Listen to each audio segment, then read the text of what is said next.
welcome to another edition of Rust Rants from KYCA Radio, where I come on and I rant about, well, whatever the heck is honking me off today.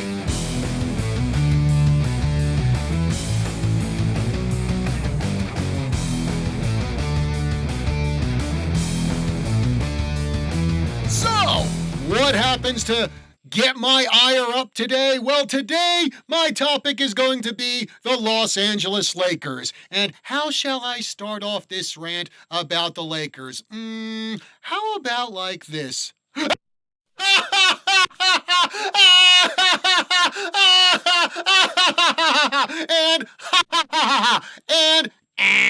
Yes, this does not stand for Lakers. This stands for losers, because that's what they are. The Lakers, the team built to win the championship this year, won't even be in the playoffs this season. They bowed out, and well, actually, I shouldn't say bowed out. That's not the appropriate term. More like they just got blown out of the playoff run or playoff contention. But what do you expect from a team that consistently blows leads, has been getting beaten by some of the most mediocre teams in the NBA? They have their own fans booing them. Heck, things got so bad in one game, Jeannie Buss, the owner of the Lakers, actually said, "I ain't sitting down here and watching this crud. Sayonara." She got up and left in the middle of one game because she just couldn't take this dumpster fire of a team that she owns.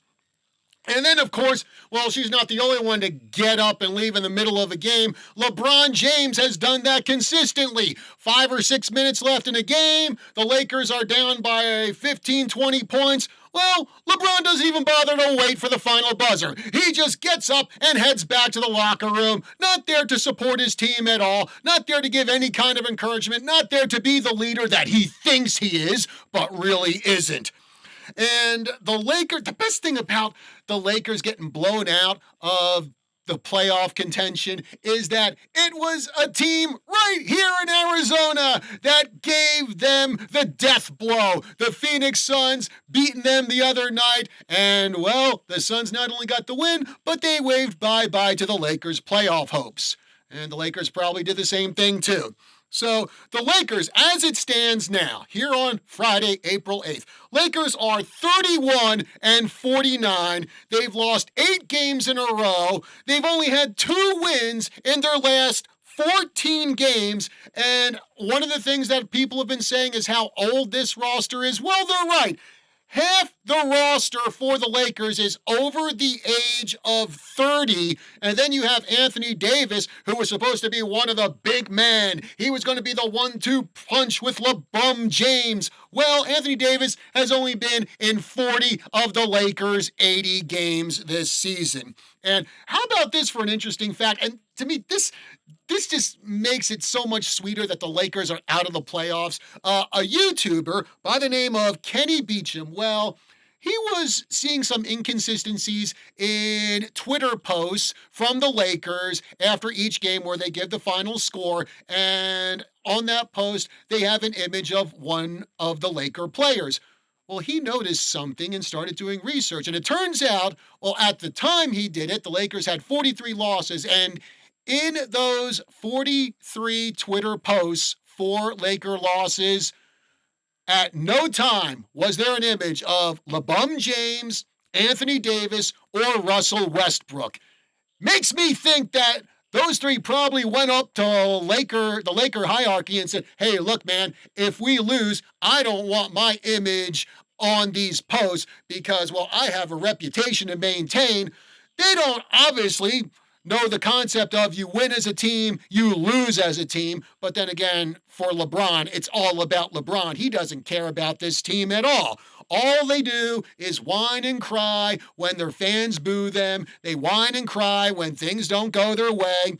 And it definitely hasn't gone the way of LeBron. And let's face it, all indications are LeBron kept putting bugs in the ear of the general manager. Actually, LeBron just probably outright told the general manager, "Hey, I want this player, I want that player." LeBron wanted a super team around him like he always does because LeBron James needs super teams. LeBron James, He is an incredibly talented athlete, but he just is a weak-minded individual. He doesn't have that fight in him. He doesn't have that grit in him that makes him want to carry a team on his back day in and day out. No, LeBron James needs a super team around him, and then when things don't go the way he wants them to, then LeBron can blame other people because it's never LeBum's fault.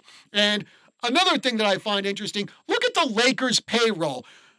LA is shelling out $164 million for this team. Russell Westbrook, he's actually the highest paid player on the Lakers this season. He's pulling in $44 million, which is more than LeBron James is making. LeBron's salary this year is $41 million, but then you add on all the money he gets from endorsements, and he's probably picking up royalty checks from his movie last year, Space Jam. Probably not too many royalty checks because that movie bombed, rightfully so. And then, of course, you have Anthony Davis, $35 million for sitting on the bench for half the season.